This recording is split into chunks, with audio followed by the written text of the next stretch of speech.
Bonjour à toutes et tous et bienvenue au live Concours Passerelle.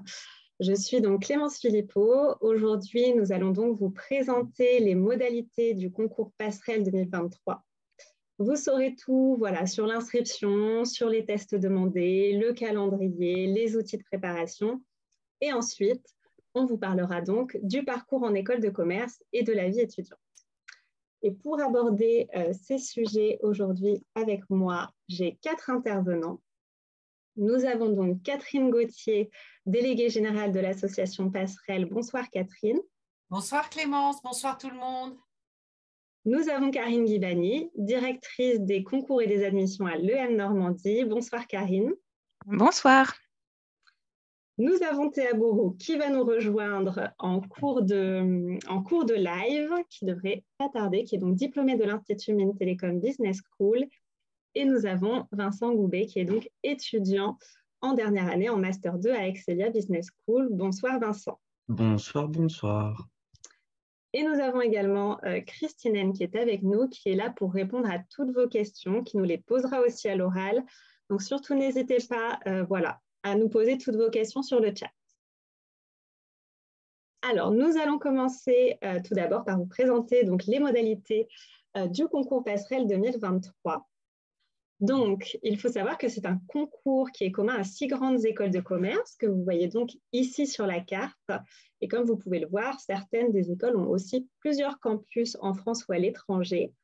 Donc, nous avons dans le concours Passerelle l'EM Normandie, qui est donc à Caen, au Havre, Paris, Dubaï, Dublin et Oxford. Nous avons l'Institut Mines Télécom Business School qui se situe à Évry. Nous avons SCBS à Troyes, BSB qui a un campus à Dijon et Lyon, l'ESC Clermont Business School à Clermont-Ferrand et Excelia Business School qui se trouve à La Rochelle et Tours. Donc l'avantage évidemment pour vous, c'est que vous n'avez qu'un seul concours à passer et qui va vous permettre de candidater à 6 grandes écoles de commerce. Et donc cette année, nous avons 1480 places qui sont réparties donc dans les 6 écoles. Et nous avons 510 places pour les passerelles 1. Donc là, c'est pour les étudiants qui sont à Bac+2 et 970 places pour les passerelles 2 qui concernent donc les étudiants de Bac+3 et plus. Il faut savoir donc que les admissions parallèles ou admissions sur titre vous permettent donc vous d'intégrer une école après avoir déjà obtenu un premier diplôme, donc de niveau Bac+2, +3, +4.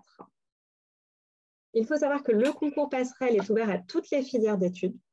Voilà, que vous soyez en économie, en gestion, en droit, en mathématiques, en langue étrangère, en sport, etc. Sous réserve, bien sûr, que votre diplôme soit éligible. Et on va voir ça juste après. Et aussi toutes les nationalités.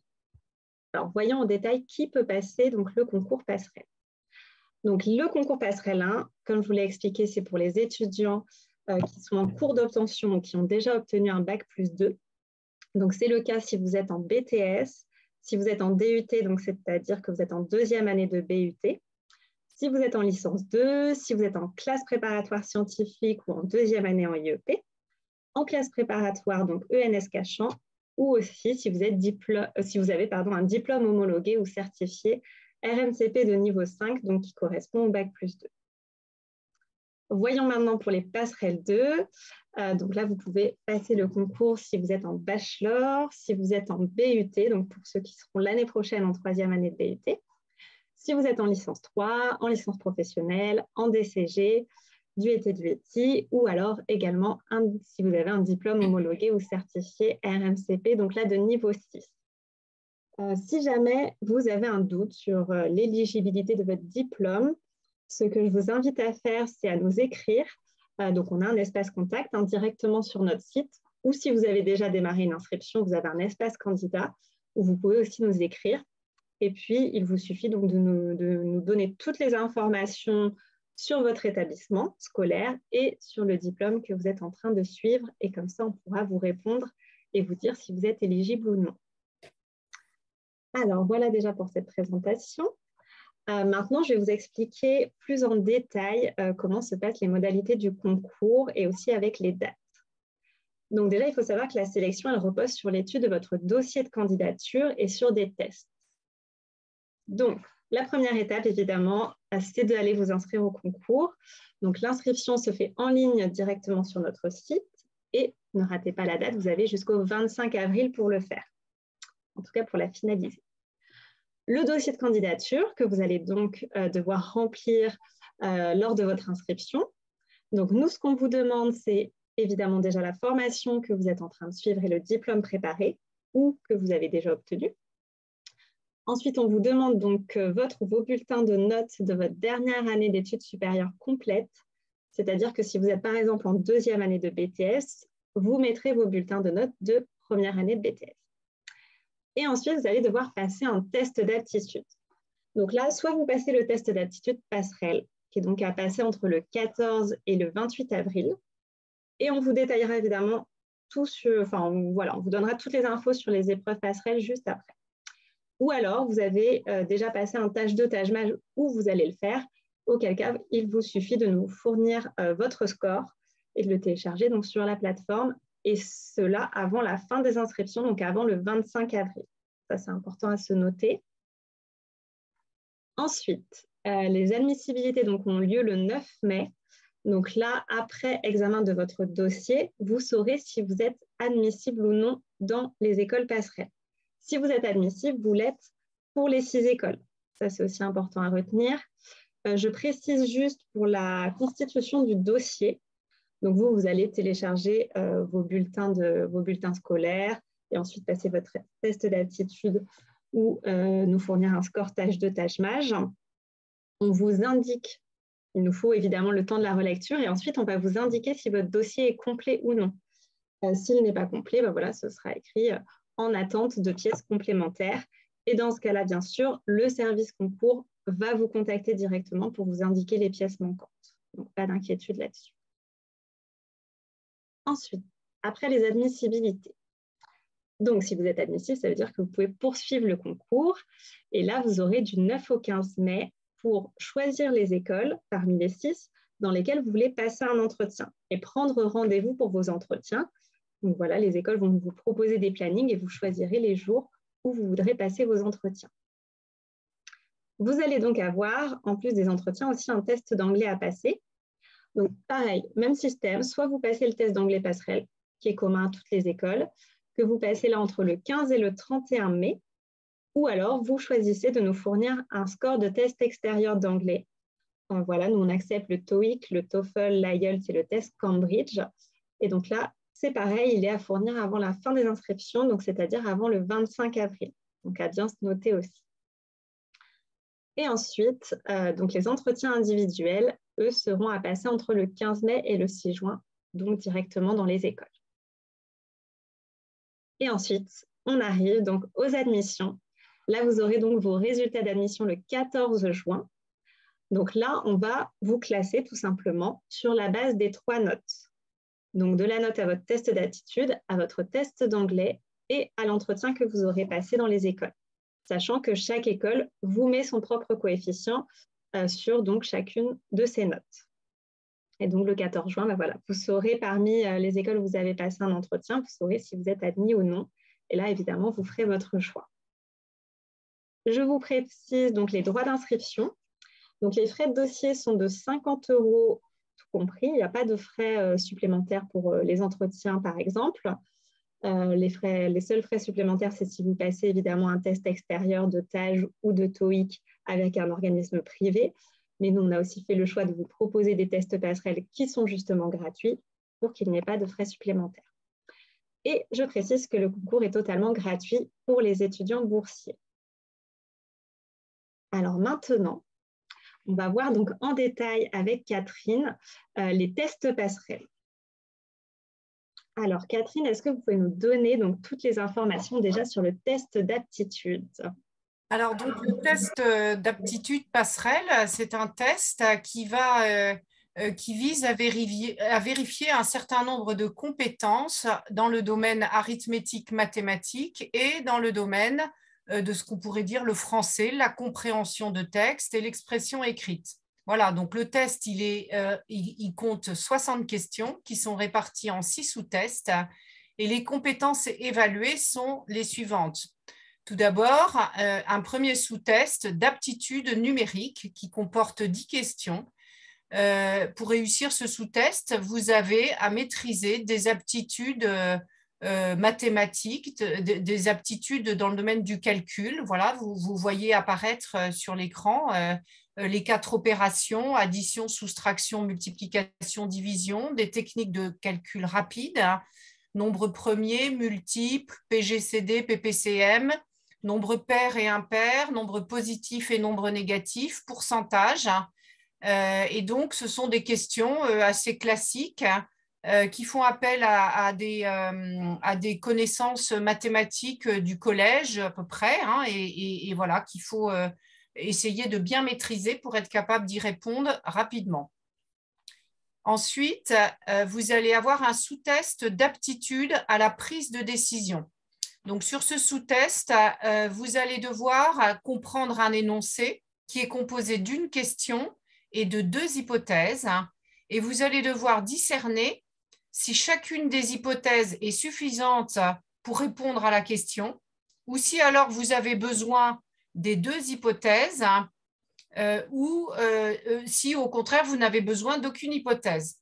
Donc, voilà, je vous ai mis un petit exemple avec une histoire de dés que l'on lance et la question est, leurs résultats sont-ils identiques? Vous avez une première hypothèse qui vous dit que la somme des 2 lancés est égale à 2, une deuxième hypothèse qui vous dit que la probabilité de tomber sur ces résultats est de 1 sur 36 et vous devez choisir trouver la bonne réponse moyennant une méthode pour travailler ce genre de questions que vous retrouverez dans les outils d'entraînement. Je vais en reparler tout à l'heure.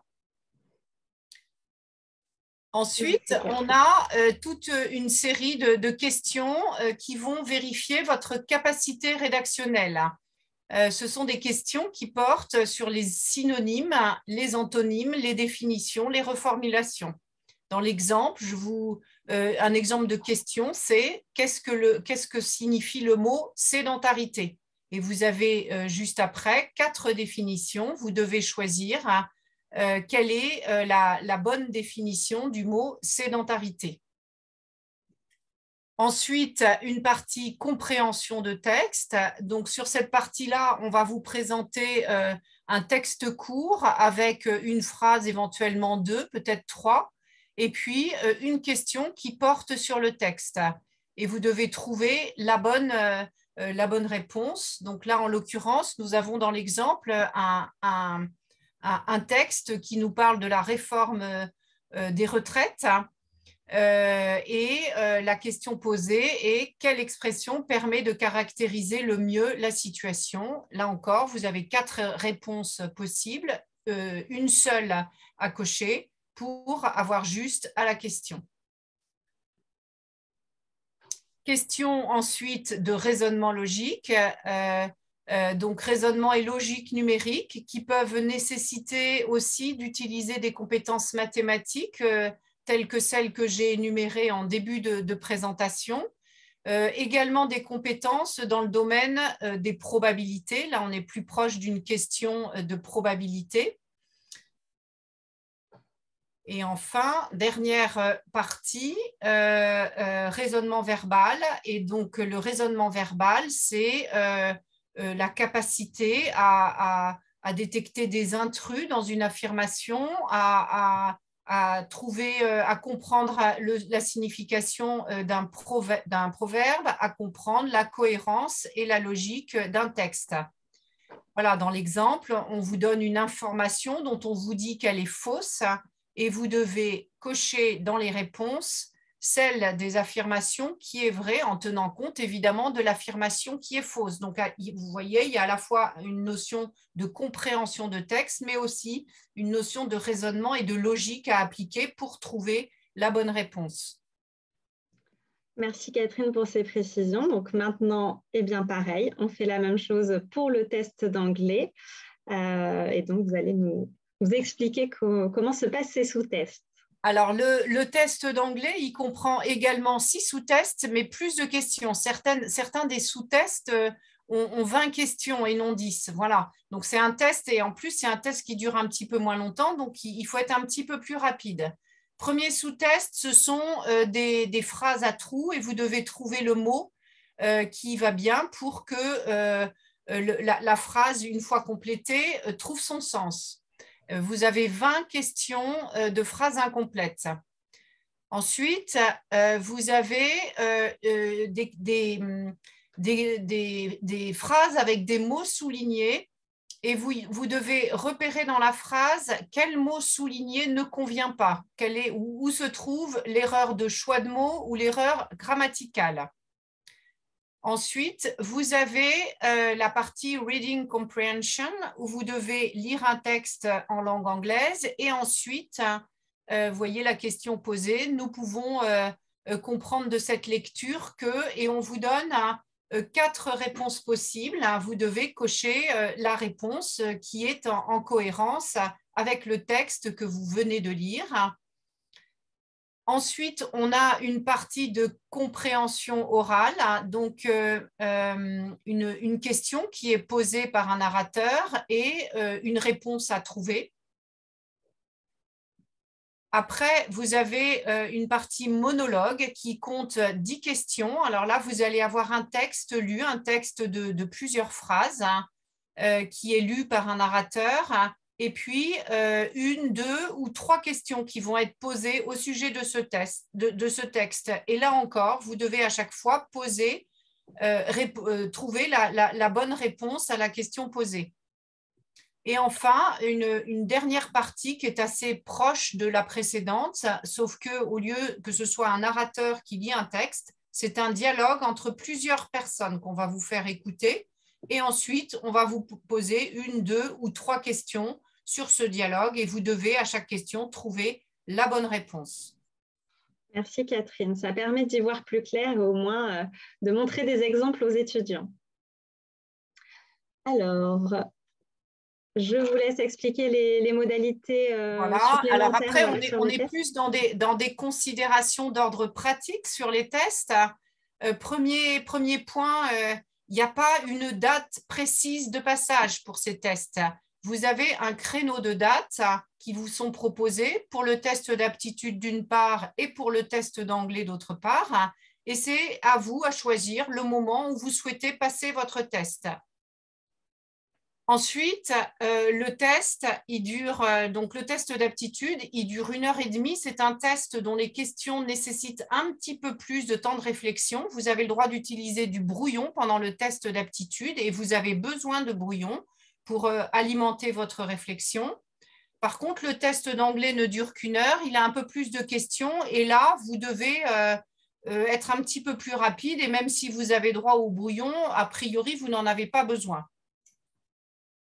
Le nombre de questions, donc on l'a vu tout à l'heure, 60 questions pour l'aptitude, 80 questions pour l'anglais. 60 questions pour l'aptitude, ça veut dire en moyenne 1 minute 30 par question. Vous voyez que vous avez quand même le temps de répondre aux questions sans précipitation. Et c'est un pli à prendre dans la préparation au test d'aptitude, c'est ne pas paniquer que si on ne trouve pas tout de suite la question, 1 minute 30, vous avez quand même le temps de réfléchir. En anglais, par contre, 80 questions en 1 heure, ça va nécessiter d'être un petit peu plus rapide. Le format dans les 2 cas est un format QCM, il n'y a pas de point négatif et si vous avez faux à une réponse ou si vous ne répondez pas à une question, ce qui peut être une bonne stratégie, si vous tombez sur une question que vous trouvez trop difficile, il vaut mieux la passer du coup et se concentrer sur des questions où vous avez plus de chances de répondre bon. Les 2 tests peuvent être remplacés par des tests extérieurs, on l'a vu tout à l'heure. Pour ce qui concerne le test d'aptitude, vous pouvez, si vous êtes en passerelle 1, le remplacer par un tâche 2. Et si vous êtes en passerelle 2, le remplacer par un tâche mage. Et pour ce qui concerne l'anglais, vous avez la possibilité, plutôt que de passer le test passerelle, de le remplacer par un TOEIC, un TOEFL, un IELTS ou un Cambridge.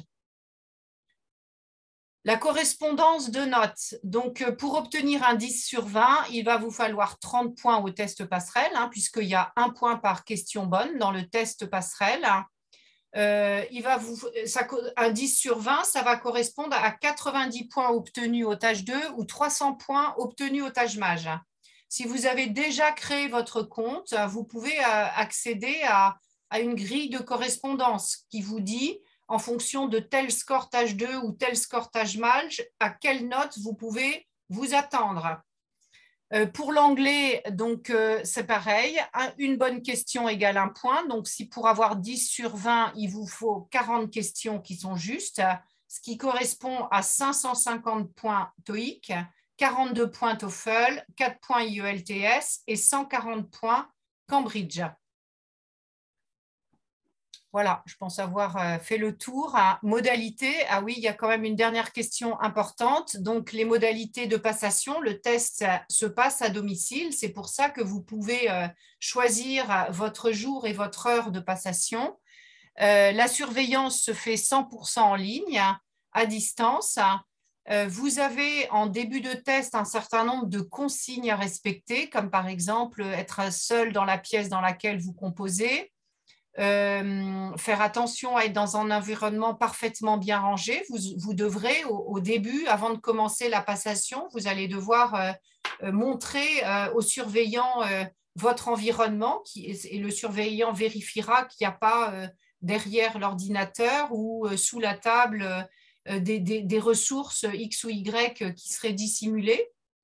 Les questions, donc les sujets, forcément, puisque tout le monde ne passe pas le même jour à la même heure, les sujets sont différents pour tout le monde. Pour chacun des deux tests, nous avons des banques de questions et chaque sujet, chaque candidat se voit présenter un sujet qui est constitué de questions qui lui sont propres, qui ne sont pas celles du voisin. Donc, il n'y a pas de risque de fuite de sujets entre les premiers candidats qui vont passer le test et puis ceux qui passent ensuite.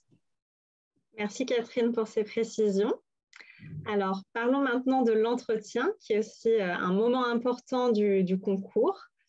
Donc, l'entretien que vous passez après les admissibilités. Donc, on l'a expliqué tout à l'heure, vous choisissez donc les écoles dans lesquelles vous voulez les passer.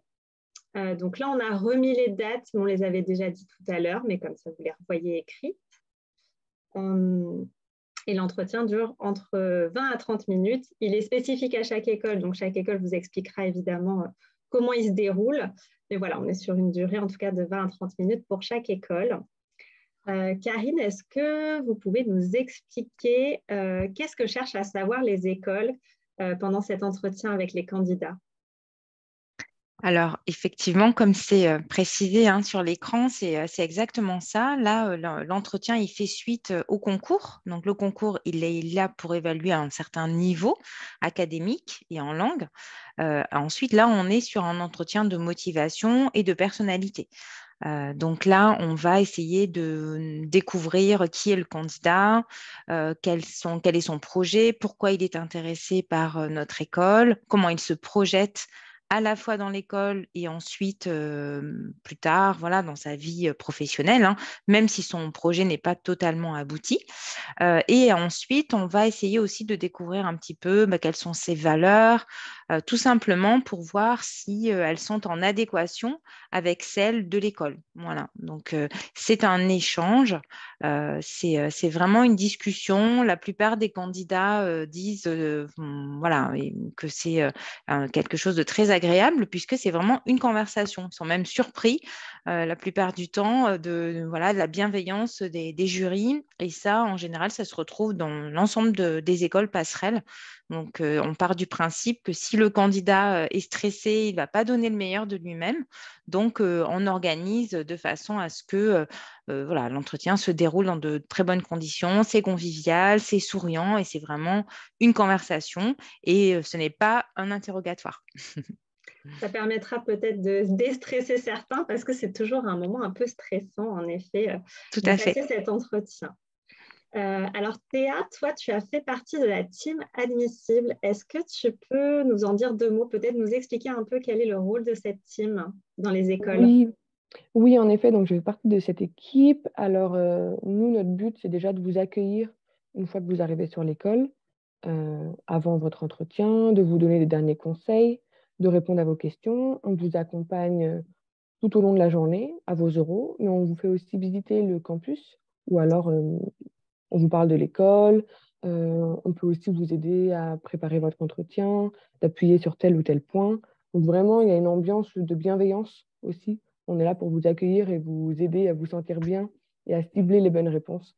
Donc n'hésitez pas à solliciter l'équipe admisseur admissible sur le campus où vous êtes.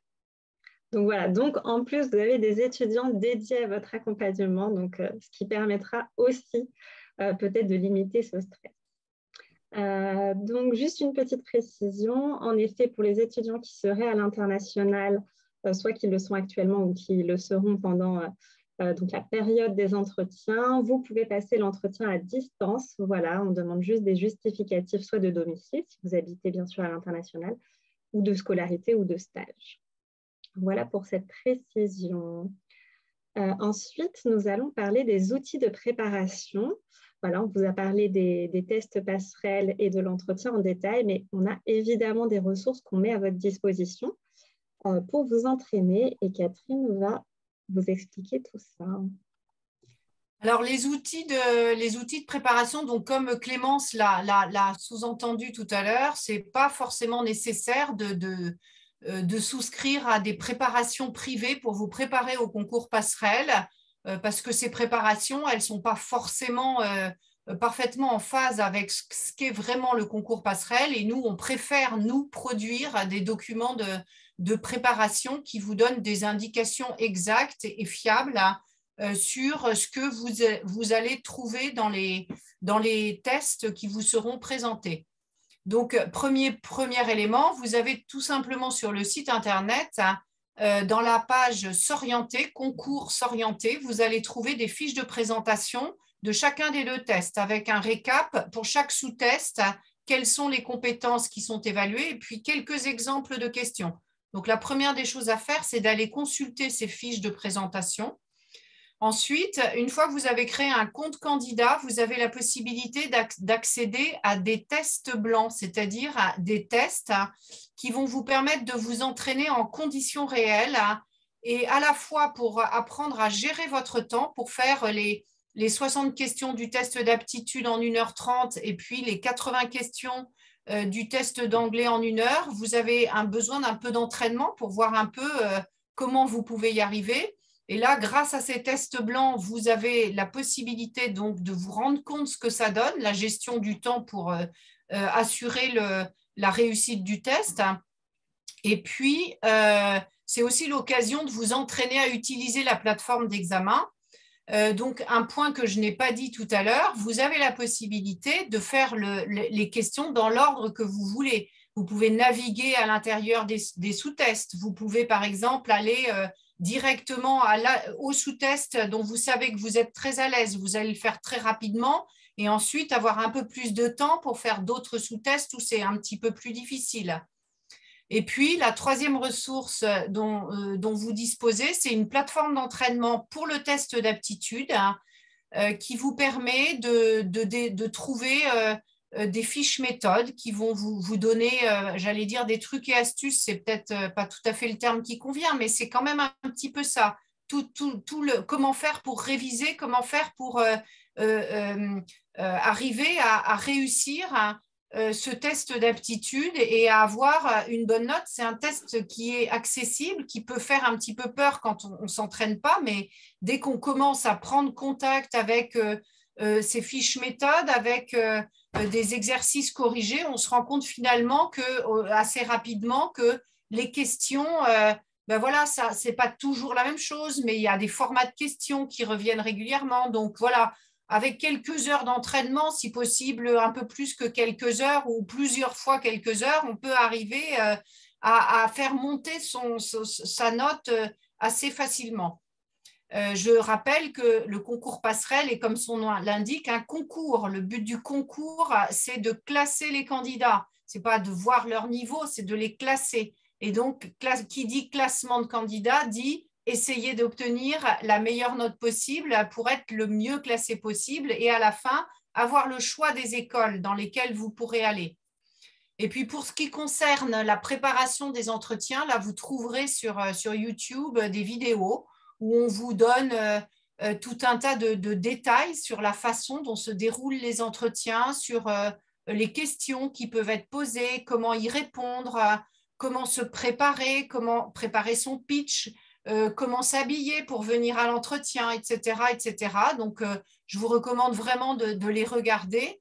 Et dans tous les cas, sur la préparation, hein, on l'a dit aussi en début de présentation, vous pouvez nous poser vos questions en utilisant le formulaire de contact accessible depuis notre site Internet. Vous pouvez aussi poser des questions aux écoles hein, qui sont là pour vous répondre et vous guider, vous donner éventuellement des indications complémentaires propres à leur école pour la réussite de votre entretien. Merci Catherine. Donc, comme vous le voyez, en effet, vous avez toutes les ressources, en tout cas, nécessaires pour vous préparer au concours. Et puis, vous avez encore le temps, puisque vous avez en plus jusqu'au 25 avril pour aller regarder tout ça et vous entraîner. Je précise, Clémence, qu'aussi les écoles souvent organisent aussi des oraux blancs. Donc, vous pouvez aussi vous inscrire, c'est gratuit. Et le but, c'est vraiment de vous entraîner. On vous fera un feedback aussi derrière de votre prestation. Vous pourrez avoir des conseils. Donc, n'hésitez pas aussi à regarder sur les sites des écoles directement et vous y inscrire. C'est ouvert à tous. Très bon conseil supplémentaire. Christine, est-ce qu'il y a des questions sur la partie concours? Puisqu'après, on abordera donc le parcours en école de commerce et la vie étudiante.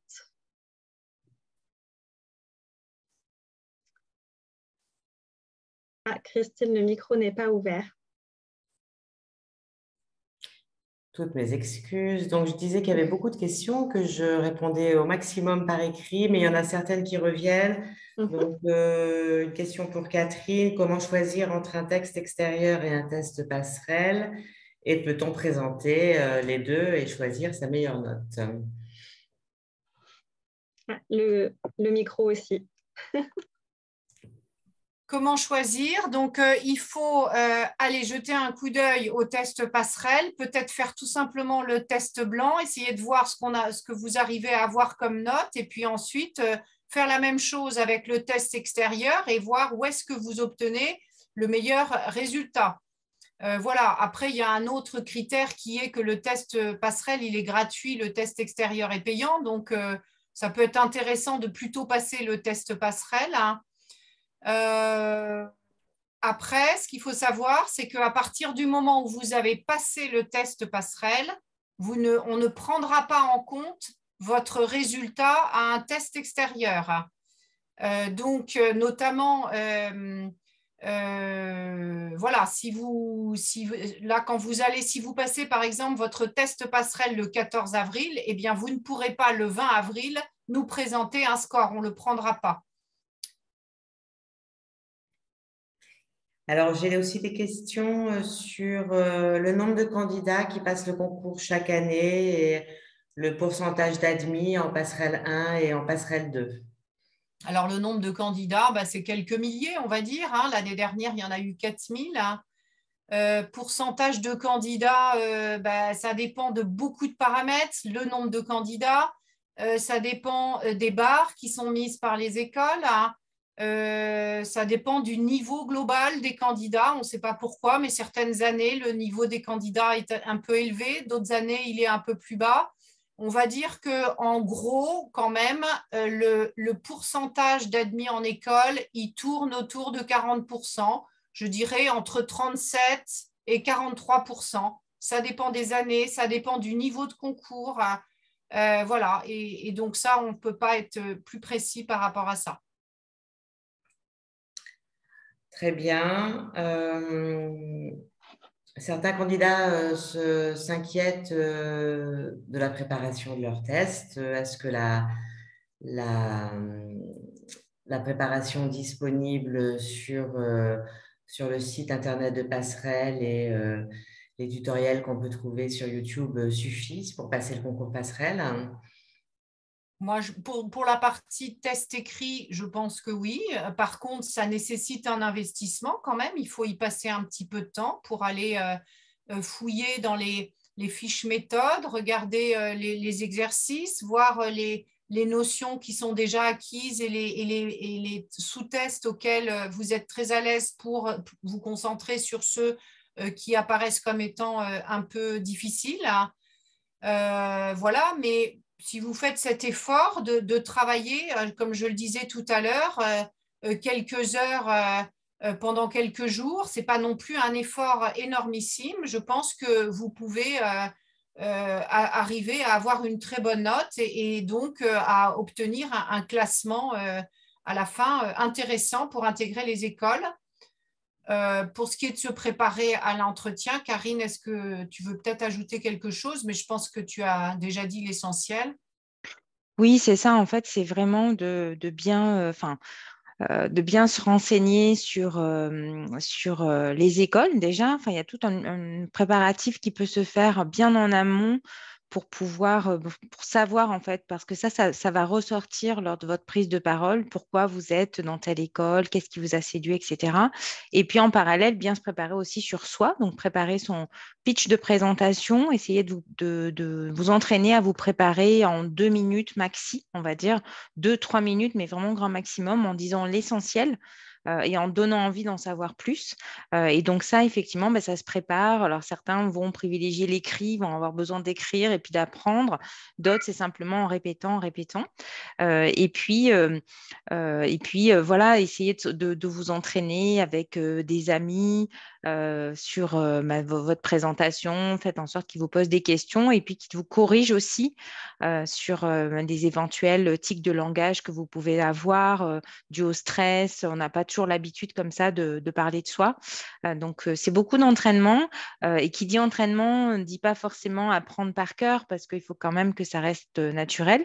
Mais assez paradoxalement, en fait, au plus vous allez vous entraîner, être habitué à parler, et au plus ce sera naturel le jour J, parce que justement, bah, vous aurez un petit peu préparé vos mots, vous allez moins chercher vos arguments, et ça sortira de façon naturelle. Voilà. Donc, c'est pour ça que je vous incitais aussi à vous inscrire aux oraux blancs, parce que vous aurez aussi des retours différents des jurys. Donc, au plus vous allez passer d'oraux et au plus les retours risquent d'être différents parce qu'on est des humains en face, hein, tout le monde n'a pas non plus la même sensibilité. Et puis, vous serez à même de vous faire votre propre idée aussi en fonction des différents retours des personnes, donc soit qui vous connaissent comme vos amis, votre famille, ou qui ne vous connaissent pas comme des jurys d'école, donc qui sont là pour vous entraîner. Merci Karine pour ces précisions. Est-ce qu'on peut passer à la partie école, Christine? Oui. Alors, poursuivons. Donc, nous allons donc maintenant parler du parcours en école de commerce et de la vie étudiante. Alors, quand vous arrivez donc dans l'une des écoles passerelles, après avoir passé le concours, vous intégrez ce qu'on appelle le programme grande école. Donc là, on va voir voilà, sur un schéma comment ça se déroule. Donc, quand vous arrivez en première année, donc là, après un bac+2, vous arrivez donc en pré-master. Donc là, vous voyez les fondamentaux du management, du marketing, de la gestion. Et vous avez un stage en fin d'année. Karine, est-ce qu'on peut peut-être donner des exemples de cours, quelques-uns? Oui, alors vraiment en première année, vous allez découvrir les fondamentaux de gestion, donc tout ce qui est bien sûr économie, tout ce qui est droit du commerce, la fiscalité, la comptabilité, les bases de marketing, de management, de communication, enfin vraiment toutes les matières finalement autour du secteur tertiaire des entreprises. Vraiment la base pour pouvoir après prendre du recul et aller un petit peu plus loin sur les 2 dernières années. Donc, en effet, après, on arrive en deuxième année. Donc là, c'est le Master 1, donc c'est l'année que les passerelles 2 intègrent directement. Donc là, en effet, Karine l'a dit, on va évidemment aller un peu plus loin, développer ses compétences managériales. Et dans certaines écoles, vous allez commencer à choisir une partie de vos cours. On peut aussi commencer directement sa spécialisation. Dans certaines écoles, je pense en Master 1, non? Oui, tout à fait. Vous Ouais. allez commencer un peu à teinter votre spécialisation. Donc, dans la plupart des écoles, je pense qu'il y a soit des électifs que vous allez pouvoir choisir, soit en tout cas choisir une pré-spécialisation. À l'EM Normandie, c'est le cas. Donc, soit plutôt autour du marketing, hein, on va dire les grands groupes, soit marketing, soit finance, soit entrepreneuriat ou encore logistique, pour pouvoir commencer à avoir des cours supplémentaires dans les matières qui vous intéressent. Et ce sera vraiment en dernière année que vous allez vous spécialiser un petit peu plus fortement. Donc là, toujours un stage possible en fin d'année. Les étudiants aussi ont la possibilité de faire un échange académique à l'international. Donc ça se passe souvent pendant cette deuxième année. Ça peut être pendant 6 mois, voire 1 an. Donc évidemment, si vous êtes en échange à l'international, vous n'êtes pas en stage en fin d'année.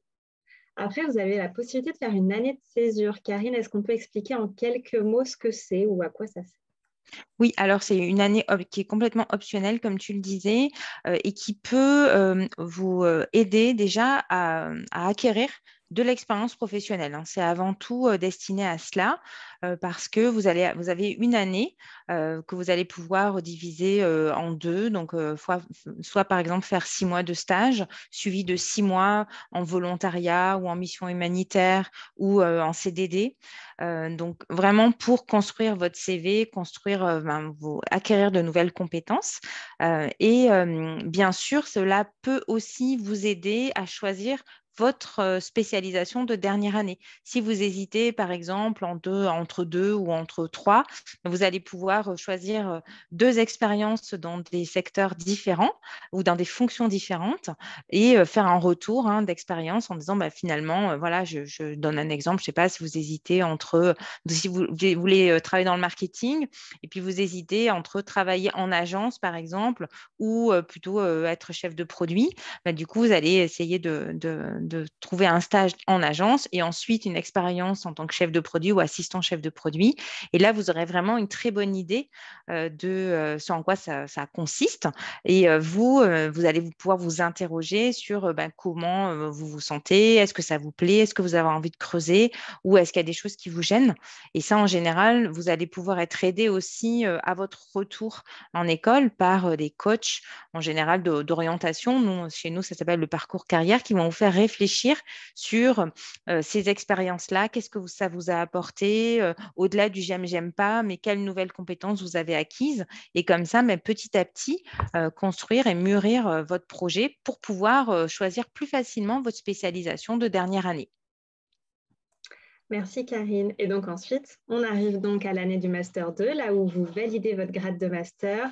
Donc on l'a expliqué, là vous choisissez votre spécialisation et vous avez donc les cours qui sont liés à la spécialisation choisie. Toujours la possibilité de faire un stage. Donc là, on est sur un stage de fin d'études, de 6 mois. Vous avez la possibilité de suivre vos cours en anglais si vous le souhaitez. Et point qui intéresse souvent les étudiants, l'alternance est possible dans toutes les écoles du concours passerelle à partir du Master 1. Donc, vous avez la possibilité de faire 2 ans ou 1 an sur uniquement le Master 2 si vous souhaitez, en alternance. Donc, voilà le schéma, on va dire, assez global. Vous voyez que les écoles vous donnent beaucoup de possibilités, et puis à vous, évidemment, de vous créer votre parcours en fonction de ce que vous avez envie. Et alors, voyons avec Vincent, est-ce que toi, tu peux nous expliquer dans les grandes lignes ton parcours? Peut-être nous dire d'abord ce que tu as fait avant Passerelle et après nous expliquer ton parcours. Effectivement. Est-ce que vous m'entendez bien? Oui, on t'entend bien. Très bien. Alors du coup, avant Passerelle, donc je sortais d'un bac ES et je suis allé en DUT GEA, donc gestion entreprise administration. Suite auquel, du coup, j'ai fait le concours Passerelle dans des conditions particulières parce que c'était le Covid. Et j'ai intégré du coup Excelia à La Rochelle et j'ai été en première année, donc en L3, donc là pour première année pré-master, j'ai fait justement les cours 100% en anglais. Suite à cette première année, j'ai fait le stage d'1 mois à la Croix-Rouge de La Rochelle, suivi duquel, ça c'est quelque chose qui est proposé par l'école, j'ai pu réaliser une mission humanitaire en Croatie. Pour le M1, j'ai fait du coup l'échange à l'international où je suis allé au Danemark. Et là, je suis actuellement en M2 où je suis en alternance chez Ubisoft. Voilà. Alors, est-ce que tu peux nous dire juste ta spécialisation Oui. et en quoi elle consiste en 2-3 mots? Alors, du coup, je suis en spécialité management de marque. Et globalement, c'est du marketing un petit peu plus poussé avec des cours de distribution internationale.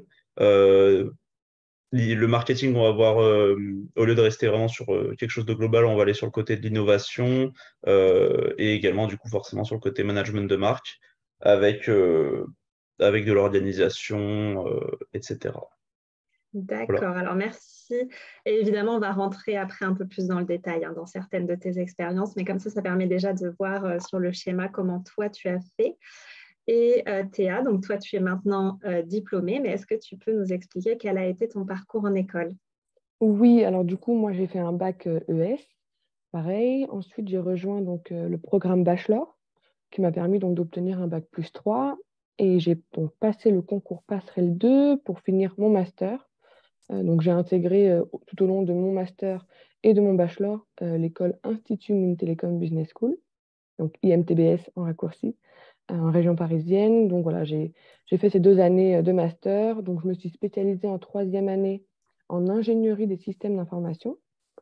Euh, et donc, je pourrais un peu parler plus de cette spécialité. On fait surtout de la gestion de projet. On travaille sur la gestion de projet, la posture d'un consultant. Donc, c'est plus ciblé sur un métier et surtout les projets informatiques dans les entreprises.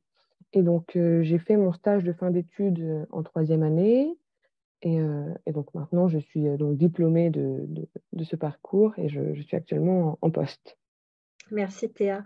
Donc là, voilà, ça vous permet d'essayer de vous projeter en voyant donc le parcours de Vincent et de Théa. Mais rentrons maintenant un peu plus en détail. Donc, on va commencer avec l'international. Donc, évidemment, quand vous arrivez en école, déjà, rien qu'en arrivant sur le campus, vous êtes dans un cadre multiculturel.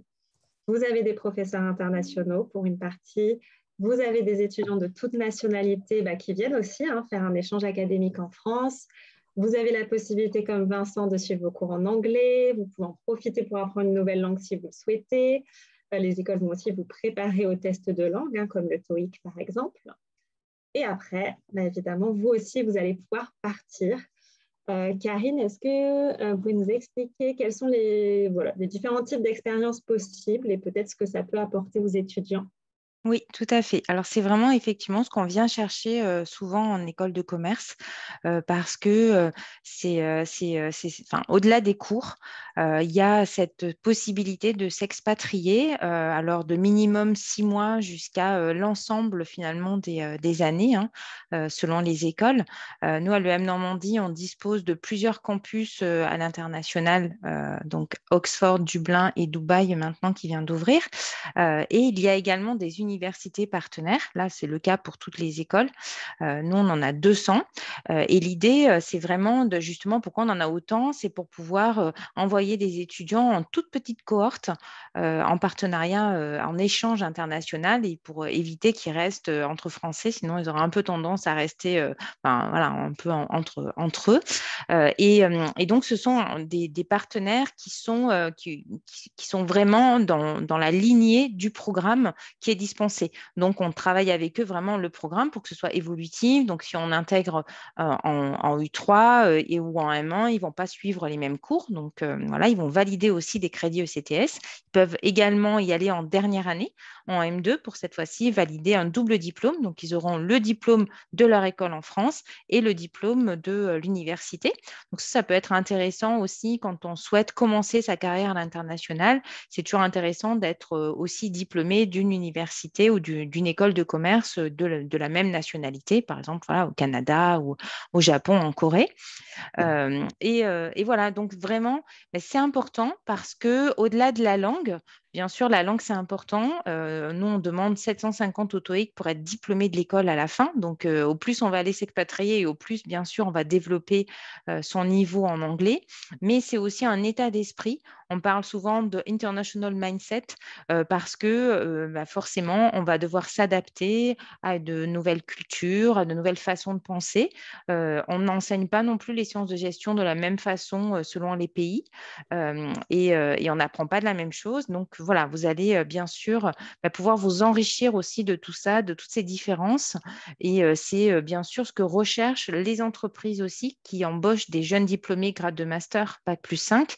Elles s'attendent aussi à avoir des étudiants qui ont déjà vécu à l'étranger. Ça sera vraiment un gros plus pour votre entretien, pour votre CV, parce qu'elles savent que derrière, vous allez pouvoir vous adapter plus facilement. Vous allez être ouvert aussi aux différences. Vous aurez moins peur de parler anglais. Parce que souvent, les Français, on n'ose pas trop, hein, on a toujours peur de notre accent, C'est vrai. etc. Alors que si on a été obligé de le faire à l'étranger, on va se lancer beaucoup plus vite et on va être beaucoup plus efficace dans le travail, puisque voilà, on n'est pas là pour juger d'un niveau de grammaire ou de l'accent, mais vraiment d'être efficace et de pouvoir travailler avec des filiales ou des partenaires de toutes nationalités différentes, avec plein d'accents différents. Merci Karine. Alors Vincent, toi, tu nous as dit tout à l'heure que tu avais pu partir en Croatie et au Danemark. Est-ce que tu peux nous expliquer dans quel cadre toi tu es parti et peut-être ce que ça t'a apporté? Alors, donc, on va faire dans l'ordre chronologique. Donc, le premier voyage, c'était la Croatie. Donc, c'est dans le cadre de la mission Humacité, donc, qui est une mission humanitaire à Excelia.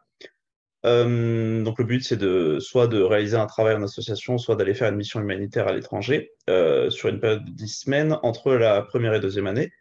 Donc, on l'a réalisé en Croatie donc c'était en 2021. Alors, en 2021, donc déjà, c'est post-Covid, enfin post-Covid, il y a toujours le Covid, mais du coup, forcément, la région où on allait était touchée par ça. De plus, c'est la région la plus pauvre de Croatie. Et ensuite, c'est une région qui avait été en fin 2020 sinistrée de par 2 séismes. Et ça n'aura pas également échappé que la Croatie fait partie de l'ex-Yougoslavie, donc qu'ils ont connu la guerre il y a à peu près 30 ans. Et tout ça ensemble faisait que forcément, il y a des gens qui ont mis peut-être 30 ans à reconstruire leur maison, étant donné que c'est une région pauvre, et tout a été détruit par des séismes en l'espace d'un instant. Donc ça, plus le Covid, plus l'histoire et tout, c'était compliqué. C'était une très belle expérience, donc d'apporter de l'aide à ces gens, de mettre un petit peu en pause sa vie pendant 10 semaines au service des autres. Et même d'être avec des gens qu'on apprécie et de tous se donner vraiment corps et âme pour aider les autres. Ça faisait plaisir. Ça faisait plaisir de faire plaisir, on va dire. Et donc sur le plan perso, ça apporte beaucoup. Déjà, ça apporte beaucoup d'ouverture d'esprit parce qu'on voit que les gens, il y a des gens qui vivent différemment de nous, etc. On est un petit peu trop cantonné sur notre manière de vivre en France. Alors, je dis pas que la Croatie, ça change du tout au tout, hein, forcément, comparé à d'autres pays dans le monde, mais ça fait déjà un petit choc comparé à la France métropolitaine. Et ensuite, du coup, je suis parti en échange au Danemark, donc dans une ville qui s'appelle Odense. Donc là, c'était en université. Le niveau d'anglais au Danemark est très très élevé, mais ça c'est normal, c'est parce que eux, dès qu'ils sont petits, ils ont énormément de cours d'anglais comparé à nous. Ils ont tous les films, etc. en anglais, donc ils baignent là-dedans, contrairement à nous. Donc au début, j'ai quand même dû m'accrocher parce que, comme je dis, le niveau était assez élevé, et puis nous, Français, on n'est pas spécialement très bons. Après, ils sont pas du tout dans le jugement, justement, ils sont très ouverts, ils voient qu'on fait des fautes, etc. Mais ils nous aident. S'il y a besoin, on peut leur demander même de nous aider. Donc, il n'y avait vraiment pas de souci. Au bout de 2, 3 semaines, je m'y suis fait à l'accent, etc. Et puis, j'ai pu suivre mes cours, avoir mon année sans problème. De toute façon, en amont, vu qu'on passe donc le TOEFL pour les expatriations, euh, normalement, si on a un bon score au TOEFL, c'est qu'on va pouvoir étudier dans l'université. Donc, il n'y a pas de stress à avoir à ce niveau-là. Et puis pareil, c'est une belle expérience, l'expatriation. Ça permet déjà de voir des cours que j'aurais pas eu en France, parce que là-bas, j'avais pu choisir des cours. Aussi, ça m'a permis de faire une petite expérience en université, même si j'aime beaucoup le cadre que propose le DUT ou les écoles de commerce. Ça faisait du bien quand même de voir comment ça pouvait être en université. Et comme ça a été dit, ça apporte beaucoup sur le côté entreprise. Déjà, pour les entretiens, ça peut aider d'avoir une expérience ou deux ou plus à l'international. Et ensuite, moi, personnellement, ça m'aide là actuellement dans mon alternance, puisque je bosse quasiment qu'en anglais. Donc, forcément, ça m'aide. Quand je dois diriger des réunions ou autres avec des natifs, j'ai pas de soucis. Donc, c'est très pratique. Voilà. Merci Vincent. Alors toi, Théa, tu as aussi pu partir à l'étranger dans le cadre de tes études. Est-ce que tu peux nous en dire 2 mots? Oui, donc moi, j'ai pu passer un semestre pendant ma scolarité à l'étranger, donc dans une école partenaire de IMTBS. Donc, c'était moi, mon école, c'était une nouvelle école qui venait d'ouvrir un nouveau partenariat. Donc, c'était à Miami, plus précisément à Doral. C'est une petite ville près de Miami. Et donc, c'est vrai que je rejoins tout ce qu'a dit Vincent. C'est vraiment un vrai apport, l'international. Tout d'abord, sur le point perso. On va donc sortir de notre zone de confort. On va aussi découvrir une nouvelle culture, un nouveau pays, apprendre l'anglais. Et ce n'est pas un apprentissage dans le cadre d'un cours où c'est la grammaire ou autre. Là, c'est vraiment, on parle anglais pour échanger avec les autres. Donc, il n'y a pas de jugement. Parce que très souvent, dans les écoles où on va, il y a beaucoup d'étudiants internationaux aussi qui viennent de partout. Et la langue commune, c'est l'anglais. Donc, on a envie d'échanger dans ces moments. Donc voilà, on parle en anglais et donc il y a vraiment je trouve une atmosphère de partage qui est super intéressante. Donc on fait des rencontres superbes, je pense qu'elles restent marquées à vie, mais aussi sur le point donc, de l'anglais, bien sûr, ça nous améliore, mais aussi au niveau de l'entreprise pour plus tard.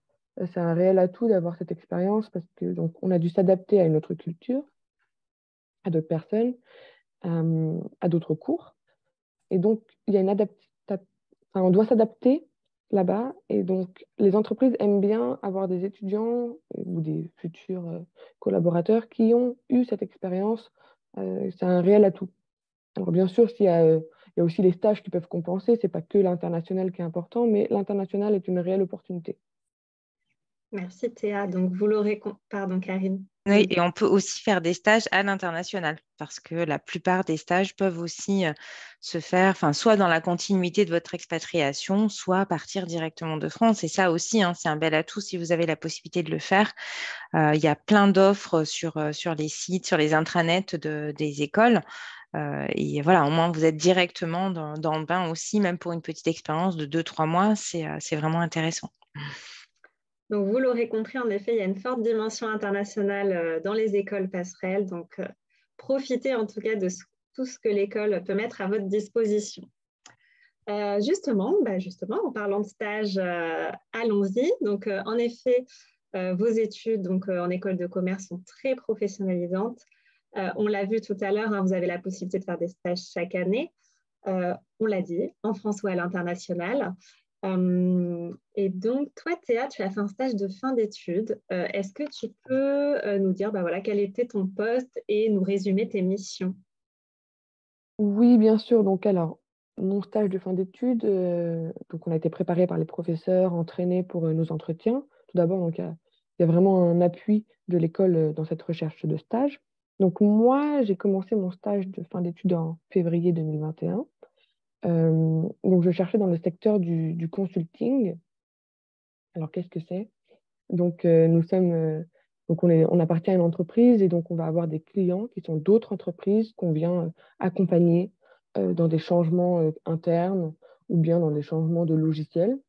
Et donc, suite à ce poste, donc moi, j'étais directement mise sur une mission dans laquelle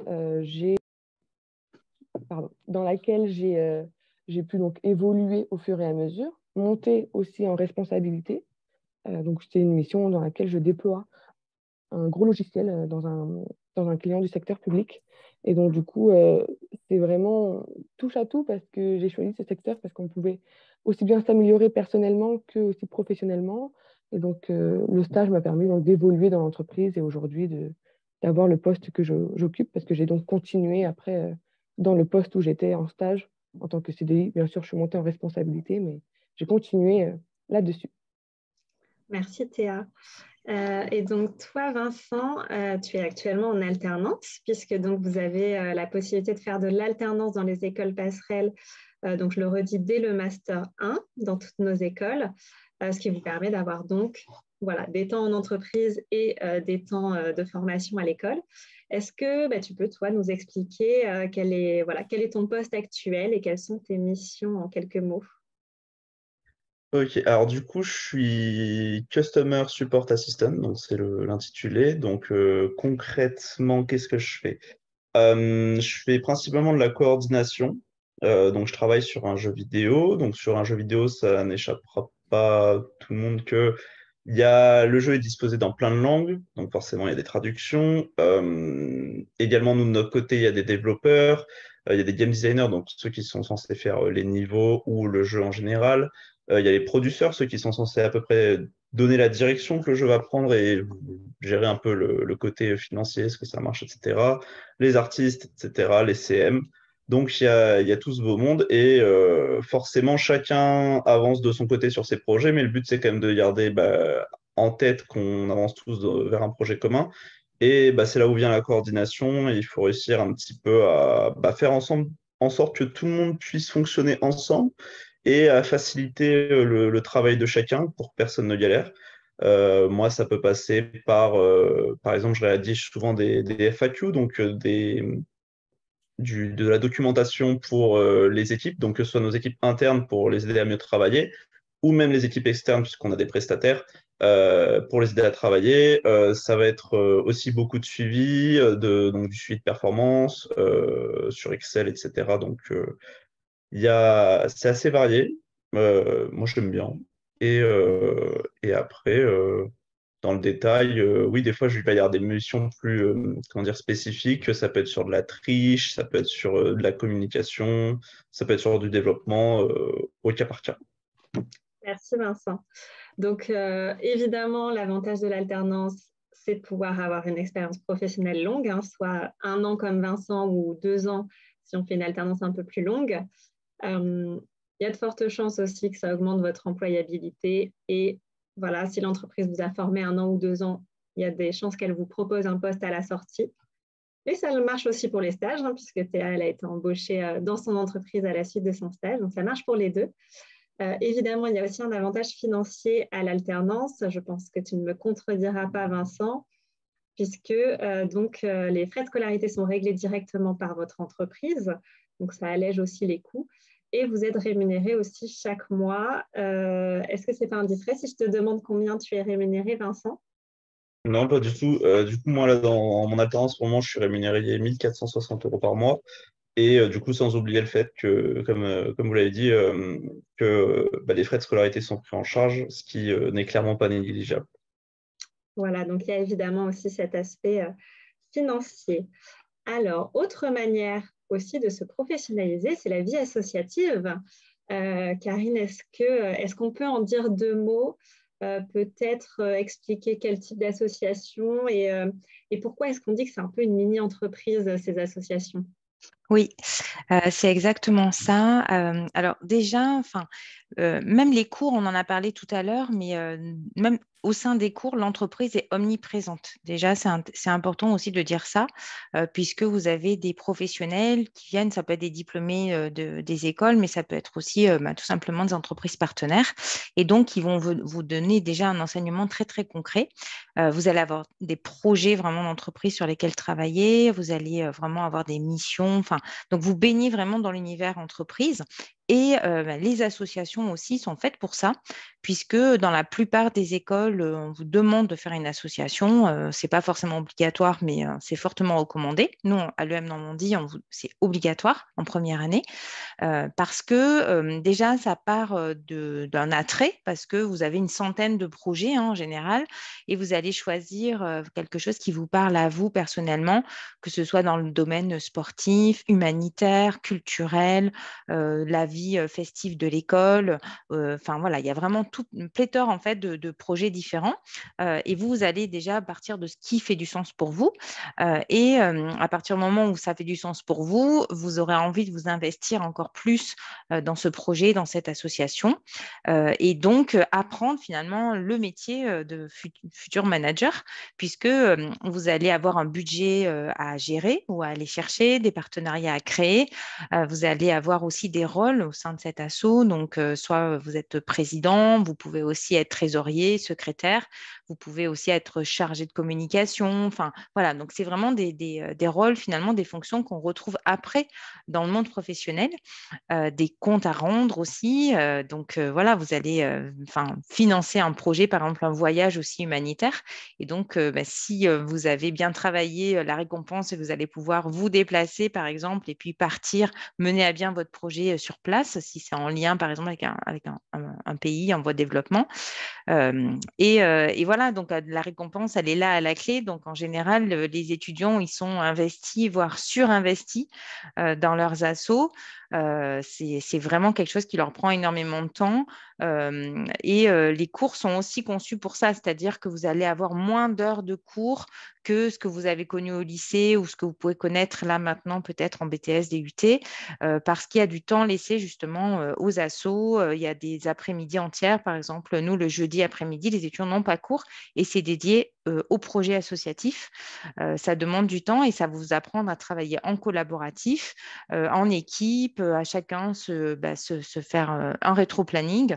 Et puis, avec, au fur et à mesure que les projets avancent, faire des réunions, savoir où on en est. Donc, ça, c'est aussi de la gestion de projet. Donc, c'est vraiment, en fait, une méthode super efficace et ludique à la fois pour mettre en pratique les enseignements théoriques des cours.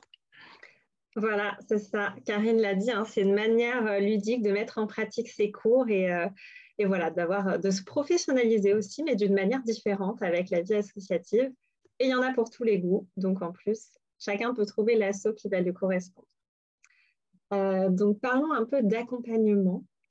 Évidemment, l'objectif pour les écoles, c'est de vous accompagner au mieux, déjà à définir, déjà pour vos études, hein, pour que vos études évidemment se passent bien, pour peut-être définir votre projet professionnel, hein, ça peut être plus ou moins clair pour certains. C'est aussi vous aider dans vos recherches de stage ou d'alternance. Ça peut aussi vous faire découvrir des métiers, vous faire découvrir des secteurs, accompagner aussi ceux qui veulent entreprendre, par exemple avec l'incubateur, vous permettre aussi de savoir valoriser vos compétences pendant un entretien. Voilà, vraiment, l'école, elle va être là pour vous accompagner et évidemment, l'objectif final est que votre insertion professionnelle se passe bien.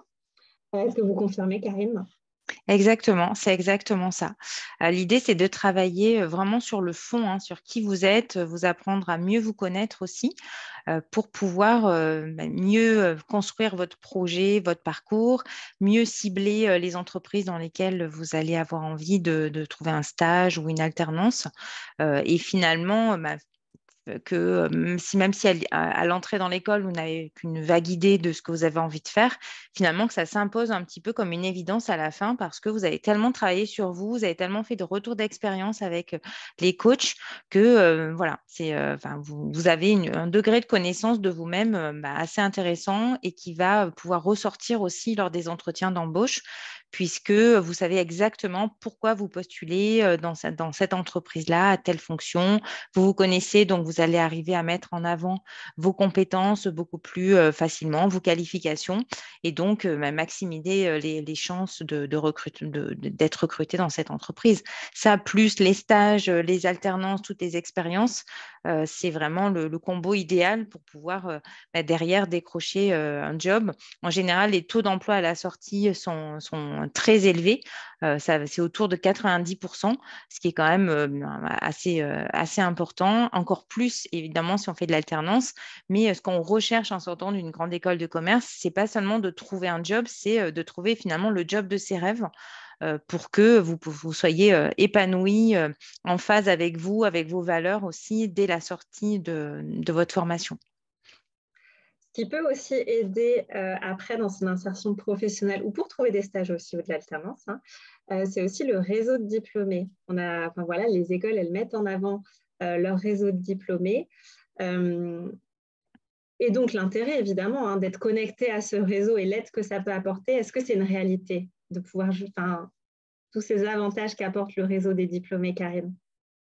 C'est exactement ça, hein. Par exemple, je vois Vincent qui Nous aussi, on a des diplômés chez Ubisoft et ils sont constamment, bien sûr, sollicités puisque les étudiants ont accès à l'annuaire des diplômés et donc ils vont pouvoir simplement les appeler en disant tiens, comment on rentre chez Ubisoft? C'est vrai que ça fait rêver le secteur des jeux vidéo. Ils vont pouvoir échanger avec eux, prendre des contacts, des conseils, etc. Et donc, forcément, le diplômé d'une école, il va se dire que voilà, s'il est contacté par un étudiant de l'école, il va sans parler bien sûr de piston, parce que ce n'est pas du tout dans son intérêt de pistonner quelqu'un qui ne serait pas au niveau, mais c'est en tout cas essayer de l'accompagner, de l'aider, de lui donner un maximum de conseils et d'informations, parce que c'est aussi une fierté de se dire, tiens, j'ai contribué à ce que un étudiant de mon école, finalement, fasse un stage ou une alternance, ou encore mieux, voilà, soit pris derrière en poste dans mon entreprise. Donc, c'est vraiment une chance. Pas tout le monde a la chance d'avoir un réseau personnel développé. Donc, ça remet de l'équité. Et donc, vous avez accès à toute la communauté, finalement, d'anciens qui sont en France, à l'international, à des postes peut-être déjà très élevés ou des créateurs d'entreprises et qui vont, si vous arrivez à les aborder, et ça, on est là aussi pour vous aider aussi à ne pas commettre d'impair quand vous les sollicitez, mais voilà, avoir un petit peu un mode d'emploi, comment on crée son entreprise, comment on postule, quelles sont les offres aussi, comment je peux avoir accès à des offres avant peut-être même qu'elles paraissent sur le marché.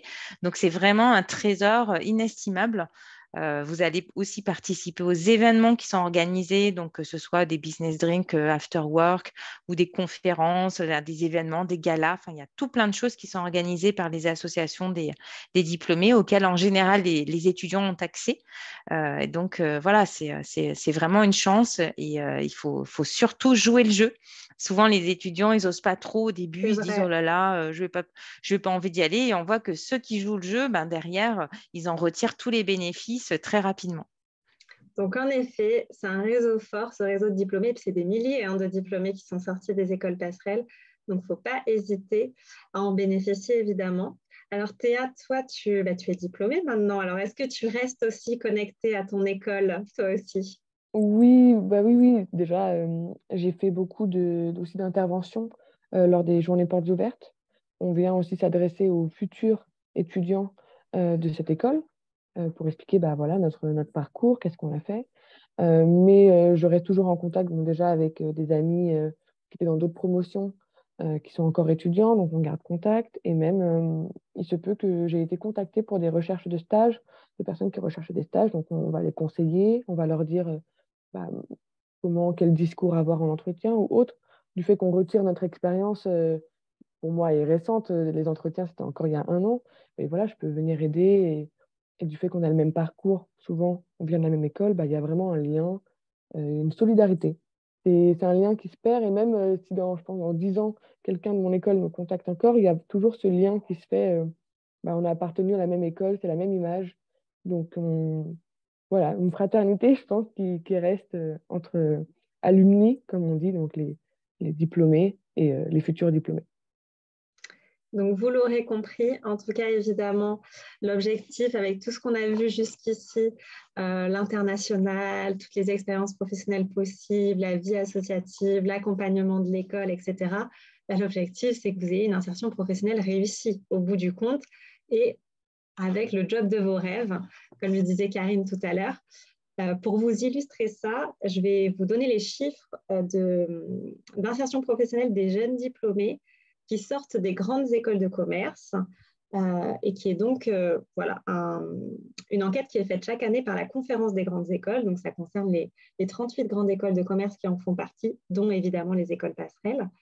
Donc là, Karine l'a dit tout à l'heure, je crois, en parlant des 90% qui trouvaient un emploi rapidement, donc en effet en moins de 6 mois. 85% des diplômés sont embauchés en CDI à la sortie de l'école. 38 146 € très précisément, ça c'est le salaire brut annuel moyen en France et sans prendre en compte les primes. Donc évidemment, suivant vos postes, il y en a qui ont des primes qui s'ajoutent et ça dès la première année.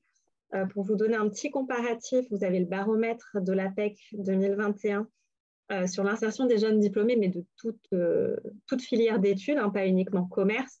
Là, vous voyez que pour les bac+5 en moyenne, en France, on est à 31 000 euros. Donc, vous voyez qu'en sortant d'une grande école de commerce, on a aussi un salaire qui va être supérieur à la moyenne des Bac+5 en France. Dernier point, mais pas des moindres, le financement, on va terminer là-dessus. Voilà, c'est un point qui peut être un point de frein ou de blocage pour des étudiants, puisque ce sont des écoles privées qui ont donc un coût à l'année. Mais forcément, voilà, il y a des aides qui existent pour vous aider, en tout cas, si c'est ce que vous souhaitez, à intégrer une école de commerce. Karine, est-ce qu'on peut expliquer en quelques mots les différentes aides qui existent?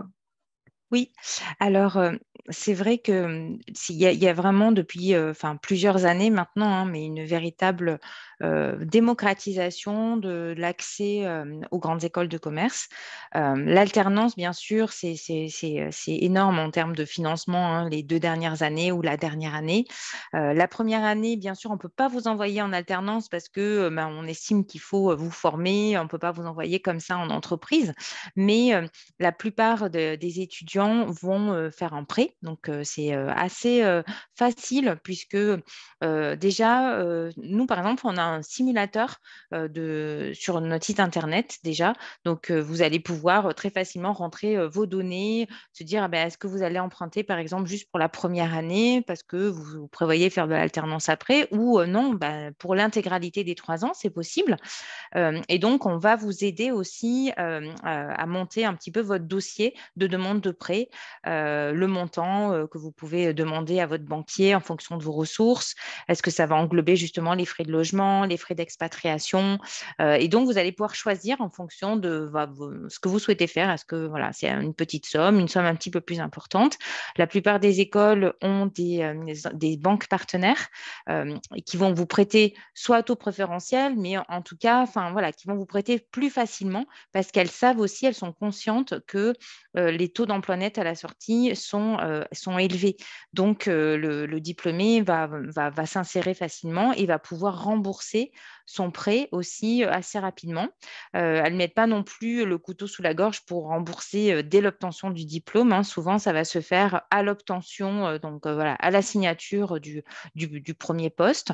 Donc, ça se fait vraiment assez simplement, sans tabou.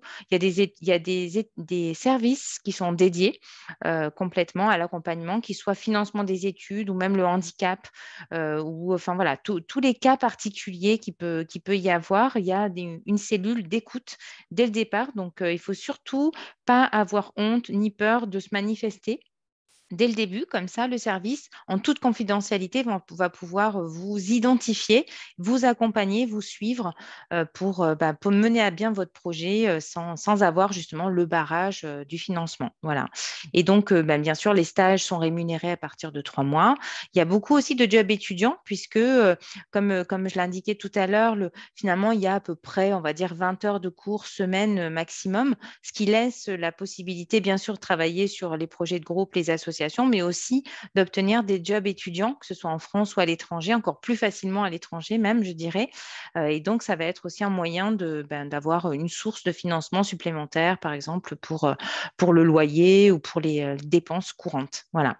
Et certaines écoles mettent en place des bourses, la plupart. Donc, il faut être boursier hein, selon tous les grades qui existent. Et vous allez avoir par exemple, des bourses au mérite. Nous, je sais qu'à l'EM Normandie, on met en place des bourses au mérite. Il faut avoir 14 de moyenne aux 2 semestres de l'année et on peut demander des bourses supplémentaires, des fonds d'aide d'urgence aussi. Il y a des bourses qui sont proposées par les régions aussi, par le Crous. Donc, voilà, il y a bien sûr les APL pour l'aide au logement. Donc, ça permet quand même d'avoir un certain nombre de solutions adaptées à chaque situation pour pouvoir mener à bien ses études plus sereinement. Donc, en effet, voilà, il y a beaucoup, oui, il y a beaucoup d'aides qui existent, donc il ne faut pas hésiter à se renseigner, à aller voir en effet sur les sites des écoles. Hein, chaque école a une page dédiée au financement, à l'EM Normandie, un simulateur par exemple. Alors justement, Karine parlait de job étudiant. Toi, je crois que c'était le cas, Théa, si je ne me trompe pas. C'est ça. Donc, moi, j'avais décidé donc, de faire un prêt bancaire que j'ai décidé donc, de rembourser dès le début. Donc, de ne pas attendre mon diplôme, mais de commencer à le rembourser. C'est un choix personnel, hein, c'est purement personnel. Et donc, j'ai pu, à côté de mes études, faire plusieurs petits jobs étudiants. Déjà, d'une part, pour payer mon école. Donc, tout ça, c'est un choix personnel, pareil. Mais aussi pour subvenir à mes besoins personnels. Donc, j'avais aussi objectif d'acheter une voiture.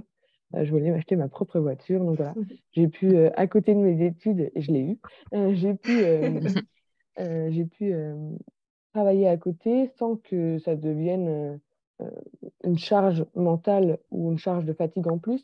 Voilà, et comme on disait, il y a du temps pour les associations. Moi, je faisais partie donc, de quelques assos, mais je me suis aussi tournée vers le côté de job étudiant qui est aussi très bien vu au niveau des entreprises et de pouvoir aussi travailler dessus, d'avoir cette liberté financière qui peut être apportée par les petits jobs étudiants. Donc, en effet, ça montre qu'on peut en effet suivre ses études et avoir un job à côté. Et toi, Vincent, il me semble que tu as fait un prêt, si je ne me trompe pas. Yes, peut-être que c'est tu peux ça. nous en dire quelques mots. Est-ce que ça t'a fait peur de Exactement. faire un prêt, peut-être? Vous m'entendez? Oui. Ok. Ouais, du coup, une fois que j'ai eu la confirmation que j'étais accepté avec Celia, j'ai pu me rendre à la banque et en fait, ma banque a comment ça s'appelle? Des documents préparés sur telle école, combien de fonds peuvent être débloqués par école. Et donc, pour Excelia, moi, ma banque m'accordait un maximum de 50 000 euros, ce qui est bien plus que ce dont on a besoin. Mais vu que je voulais faire une expatriation, idéalement dans un pays nordique, et que les pays nordiques sont chers, j'ai préféré prendre 50 000 euros pour assurer le coup, sachant que, ouais, comme vous l'avez dit, c'est un taux préférentiel, c'est-à-dire que là, je devrais commencer à rembourser normalement 1 an après mon diplôme, pour me laisser le temps de trouver un emploi. Et je devrais rembourser que peut-être 500 ou 600 euros de plus au niveau des intérêts, ce qui Des du coup intérêts, est très peu comparé à des emprunts qu'on pourrait avoir pour d'autres bien raisons. sûr. Mhm. Donc non, franchement, ça se fait. Puis après, je sais que c'est pas le cas de tout le monde. J'en connais pas mal qui au final alors soit ils font un compromis avec leurs parents du style vous me payez la première année, ensuite je me mets en alternance 24 mois, donc les 2 années seront pas à payer et c'est bon, ou ils font comme on a dit, un emprunt pour 10 000 euros pour la première année, ils financent leur première année et ensuite ils partent en alternance. L'alternance du coup, vu que ça leur permet de pas payer les années et en même temps de gagner de l'argent, ça leur permettra de rembourser déjà le prêt, ce qui est une bonne façon. Niveau job étudiant, ça peut se faire aussi à côté de la vie associative et vie personnelle. Stage rémunéré aussi, c'est une bonne optique. Il y en a certains là qui font une année de césure, que ça peut aussi servir. Voilà. Merci, Vincent. Christine, est-ce qu'on a des questions sur la partie école ou pas? Excusez-moi, une petite question sur les mises à niveau au sein des écoles, comment ça se passe? Parce qu'on a des étudiants qui viennent de filières très différentes. Certains étudiants qui passeraient passerelle 2 se disent que finalement, ils n'auront pas acquis les fondamentaux du management qu'auront acquis les passerelles 1. Donc voilà, question pour Karine, mais peut-être aussi pour Théa et Vincent, comment se passe cette alchimie entre les étudiants d'horizons si divers? Oui, en fait, effectivement, ça se fait plutôt bien, hein, puisque le concours passerelle est ouvert à tout type de formation. J'ai en tête une étudiante que j'ai pris d'ailleurs en alternance dans mon équipe qui avait fait un BTS physique-chimie, donc vraiment aucun rapport avec les sciences de gestion. Et en fait, elle a eu aucun souci finalement à acquérir tous les savoirs et à mettre à profit aussi ce qu'elle avait pu avoir comme compétences. Donc, quand on intègre en passerelle 1 en première année, déjà, il y a les 6 premiers mois où c'est vraiment un grand sas, on va dire, de remise à niveau. On va reprendre vraiment tous les fondamentaux, etc. Et puis, comme en fait, la plupart, c'est beaucoup de travaux de groupe. Donc, il peut y avoir des étudiants qui arrivent de classes préparatoires, qui vont apporter un certain savoir dans la façon de s'organiser, la charge de travail, les rétro-plannings, etc. Et puis, les passerelles, eux, en général, ils viennent d'enseignements un petit peu plus pragmatiques, ils connaissent un petit peu l'entreprise, ils ont déjà fait des stages, et donc ils vont apporter ça aussi au groupe. Donc, chacun va apprendre aussi très facilement les uns des autres. Donc, il y a vraiment, c'est fait, enfin, les maquettes pédagogiques sont construites de façon à ce que ce soit très inclusif. Et donc, voilà, il va falloir travailler, hein, bien sûr, reprendre les cours, se documenter, mais c'est assez pragmatique, c'est assez, voilà, même si les mathématiques, par exemple, il y en a certains qui en ont plus fait depuis plusieurs années. Donc, bien sûr, ce sont des chiffres, le marketing, c'est des chiffres, la comptabilité, c'est des chiffres, mais c'est très concret. Voilà, on n'est pas dans l'abstrait, on n'est pas dans des fonctions ou dans des fonctions exponentielles, ce genre de choses, où là, il faut avoir plutôt un esprit matheux. Donc, il suffit de travailler, d'apprendre et puis d'interagir en groupe et de mettre en pratique via tout ce qui est organisé, les projets, etc., les assos pour que ça vienne assez facilement. Merci, Karine. Ouais. Vincent, je sais pas, tout à l'heure, tu disais qu'en plus, ça allait. Au début, c'était un peu plus difficile pour toi, puis que derrière, c'était plus simple en M1-M2 si tu veux compléter. Alors moi, non, franchement, la L3, ça allait, à part qu'on avait les cours en anglais, donc il y a peut-être un petit temps d'adaptation quand même pour s'habituer à avoir passé de 100% de cours en français à 100% de cours en anglais, parce qu'au final, on voit le même contenu que les autres, mais dans une autre langue. Du coup, c'est pas spécialement évident. Après, moi, j'étais assez confiant sur le fait de prendre les cours en anglais déjà parce que j'avais un bon niveau avant, mais aussi parce que j'avais déjà fait un DUT GEA et que tout ce que j'allais voir au final en L3, vu que c'est une remise à niveau, c'était des choses que j'avais globalement déjà vues. Donc, je me disais, c'était le bon moment pour faire cette transition en anglais, etc. Et je sais qu'il y en a, comme vous le dites, hein, moi j'avais une camarade qui venait d'un DUT, je crois, physique ou quelque chose dans le genre, qui a réussi à très bien s'adapter. Elle faisait les cours en anglais en plus, donc c'était double challenge.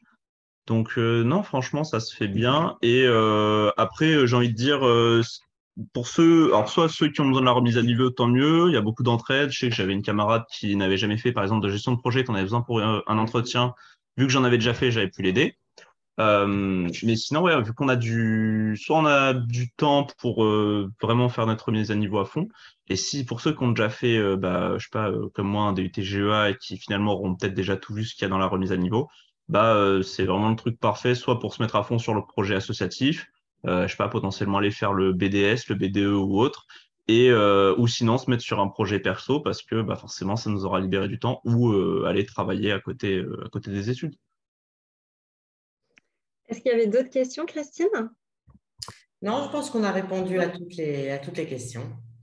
D'accord, donc on arrive au terme de ce live. Alors déjà, merci beaucoup pour votre disponibilité, Karine, Vincent, Théa et Catherine, et merci d'avoir répondu aussi aux questions des étudiants. Et donc, merci à vous de nous avoir suivis pour ce live qui sera donc disponible en replay sur notre chaîne YouTube. Et puis, bien sûr, si vous avez d'autres questions qui vous viennent par la suite, n'hésitez pas. Sur notre site, on a un espace contact. Si vous avez déjà commencé votre inscription ou que vous êtes déjà inscrit, vous avez aussi un espace pour nous contacter directement sur votre espace candidat. Et puis, bien sûr, après, n'hésitez pas, on est présent aussi sur les réseaux sociaux, Instagram, Facebook, Twitter. On répond aussi, bien sûr, là-bas à vos questions. Et puis, voilà, on vous souhaite évidemment à tous une bonne soirée et puis bonne chance à ceux qui passeront le concours passerelle. Merci à tous.